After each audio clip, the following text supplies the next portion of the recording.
আয় বলছি। ম্যাডাম ছাড়ুন, কি করছেন? তোকে আমি যেটা বলছি সেটা কর, নিয়ে এখানে শুয়ে পড়। কিন্তু ম্যাডাম আপনি এগুলো কি বলছেন? আমি কেন এখানে শুভ বলুন তো? দেখ, আমি একটা পার্টিতে যাব, আর তুই যদি এখানে শুয়ে পড়িস, আমার এই কাজটা করার জন্য তোকে আমি 500 টাকা দিব। ম্যাডাম কি বলছেন? আপনি সত্যি আমাকে 500 টাকা দিবেন? তাই বলে আমি স্যারের পাশে শুভ? হ্যাঁ, তুই তো স্যারের পাশে শুবি, কারণ আমি তোকে পারমিশন দিয়েছি। আর তাছাড়া আমার ফ্রেন্ডের পার্টিতে আমার যাওয়াটা খুব জরুরি, আর তুই তো ভালো করেই জানিস তোর স্যার আমাকে একা কোথাও যেতেই দেয় না। তাই তোকে আমি যেটা বলছি তুই সেটাই কর, তুই এখানে শুয়ে পড়। আচ্ছা ঠিক আছে ম্যাডাম, কিন্তু ম্যাম আপনি কিন্তু তাড়াতাড়ি চলে আসবেন। আচ্ছা ঠিক আছে, তুই এটা নিয়ে কোনো টেনশনই করিস না, আমি খুব তাড়াতাড়ি চলে আসবো। কিন্তু তাড়াতাড়ি এখন এখানে শুয়ে পড়।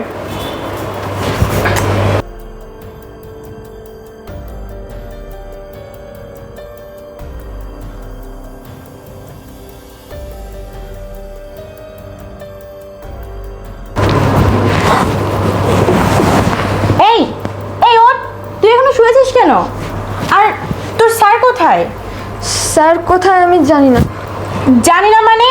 আচ্ছা ঠিক আছে, আমি বুঝতে পেরেছি। আচ্ছা তুই নাম এখন এখান থেকে। না, আমি নামবো না। নামবি না মানে কি?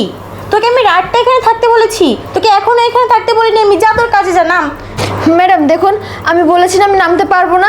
নামতে পারবো না মানে আমি পারবো না। নামতে পারবি না মানে? আমি কি তোকে আমার জায়গাটা দিয়ে দিয়েছি? আমি তোকে এখানে বলেছি তুই থাক, তোকে আমি 500 টাকা দেবো।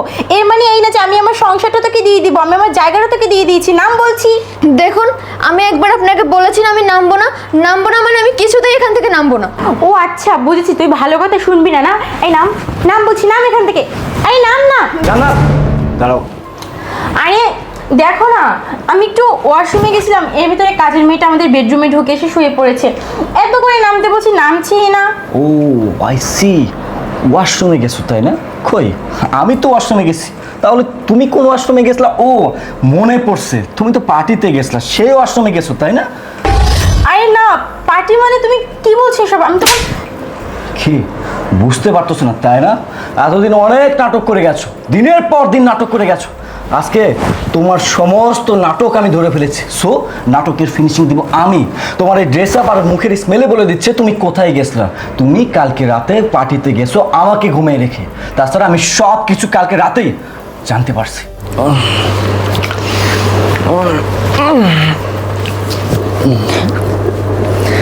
এই কি বল, হাত টান দিচ্ছ কেন? এরকম তোমাকে হঠাৎ শুকনো শুকনো লাগতেছে কেন বুঝতেছি না। আসলে তো এই জান, কি হয়েছে তোমার? এই টান দিচ্ছ কেন? আরে বৃষ্টি, তুই? তোর ম্যাডাম কোথায়? তুই কেন আমার বেডরুমে? এই মানে স্যার, ম্যাডাম একটা পার্টিতে গেছে। কি, তোর ম্যাডাম পার্টিতে গেছে? কিন্তু পার্টিতে গেল, আমাকে তো কিছু জানালো না।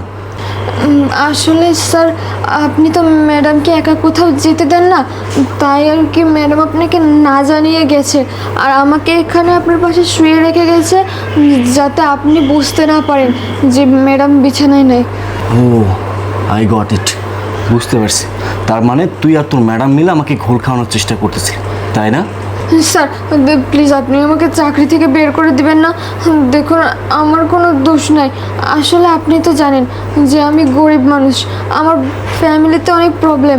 আর ম্যাডাম বলেছিল যে আমাকে এক্সট্রা টাকা দিবে, আমি সেই জন্য শুধুমাত্র এই কাজটা করতে রাজি হয়েছিলাম। স্যার আপনি প্লিজ আমাকে ভুল বুঝবেন না, আপনি আমাকে চাকরি থেকে বের করে দেন না স্যার। স্যার আচ্ছা ঠিক আছে, আমি তোকে চাকরি থেকে বের করব না, কিন্তু একটা কাজ তোকে করে দিতে হবে। কি পারবি? ঠিক আছে স্যার, বলুন। কি বুঝতে পারছিস? আচ্ছা ঠিক আছে স্যার। আচ্ছা ঘুমিয়ে পড়ে এবার।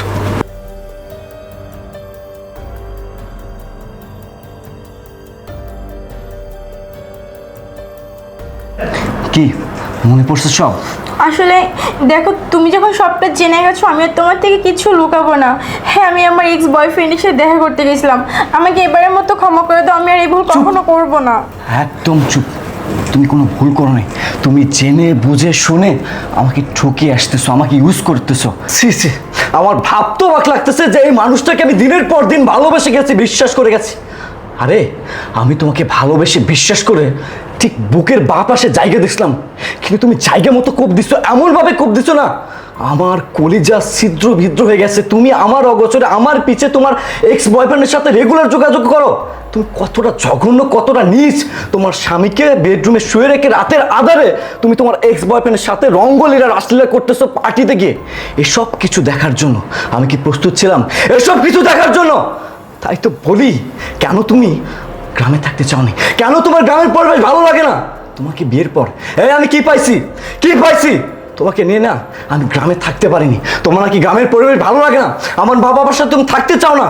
তাই তোমার চাহিদাগুলো পূরণ করার জন্য, তোমার স্বপ্নগুলো পূরণ করার জন্য গ্রাম থেকে আমি ঢাকা শহরে আসছি। তুমি আমার কাছে যখন যেটা চাচ্ছ আমি তোমার সামনে সেটাই হাজির করে দিচ্ছি, কারণ আমি তোমাকে ভালোবাসি, বিশ্বাস করি। আর সেই বিশ্বাসের ভালোবাসার মর্যাদা হিসাবে তুমি আমাকে এই সমস্ত কিছু গিফট করলা। এটা না আমি তোমার কাছ থেকে আশা করিনি। এই মানুষটার জন্য না কিনা আমি দিনের পর দিন কত কিছু করে যাচ্ছি। আমি ডিপিএস খুলছি, ব্যাংক অ্যাকাউন্ট খুলছি, ইন্স্যুরেন্স করে রাখছি, যেন আজ বাদে কাল আমার কিছু হয়ে গেলে আমার স্ত্রীকে যেন পথে নামতে না হয়, মানুষের দাঁড়িয়ে দাঁড়িয়ে গিয়ে ভিক্ষা না করতে হয়। এই তুমি কি একটাবার ভাবছো তুমি কত বড় অন্যায় করছো, কত বড় জঘন্য একটা কাজ করছো? এই সমস্ত কথাবার্তা যদি আমার কলিগ, আমার বন্ধু বান্ধব, ইভেন আমার মা বাবা যদি জানতে পারে তাহলে আমার মান সম্মানটা কি থাকবে? আমি তোমাকে বারবার বলেছিলাম যে জান্নাত, আমি তোমাকে ভালোবাসি, ভালোবাসি, তোমার জন্য আমি সব কিছু করতে পারি। বিনিময়ে তোমার কাছে আমার একটাই চাওয়া ছিল, সেটা হচ্ছে ভালোবাসা। কিন্তু না, তুমি তো আমাকে কখনোই ভালোই বাসো নাই। তুমি আমাকে ইউজ করছো, তুমি আমাকে ঠকাইছো, কিন্তু বিশ্বাস করো না, আমি তোমাকে অনেক ভালোবাসি, অনেক ভালোবাসি। অনেক হয়েছে। এত কিছু নিজের চোখের সামনে দেখার পর তোমার মতো মেয়ের সাথে সংসার তো দূরের কথা, আমি আর এক সেকেন্ডও থাকতে চাই না। আমি তোমাকে ডিভোর্স দিব। যাও, আমার বাসা থেকে বের হয়ে যাও। ডিভোর্স লেটার সময় মতো পেয়ে যাবা। যাও, বের হয়ে যাও। কি হলো, যেতে বলেছি না? যাও, বের হয়ে যাও। আর বৃষ্টি, শোন, তুই যা করেছিলি অন্যায় করেছিলি, কিন্তু তুই গরিব অসহায় বলে আমি এ যাতে তোকে ক্ষমা করে দিলাম। কিন্তু নেক্সট টাইম তুই যদি এ ধরনের কাজ করিস আমি কিন্তু তোকে ছাড়বো না। কথাটা নলেজে রাখিস। যা, আমার জন্য কফি বানিয়ে নিয়ে।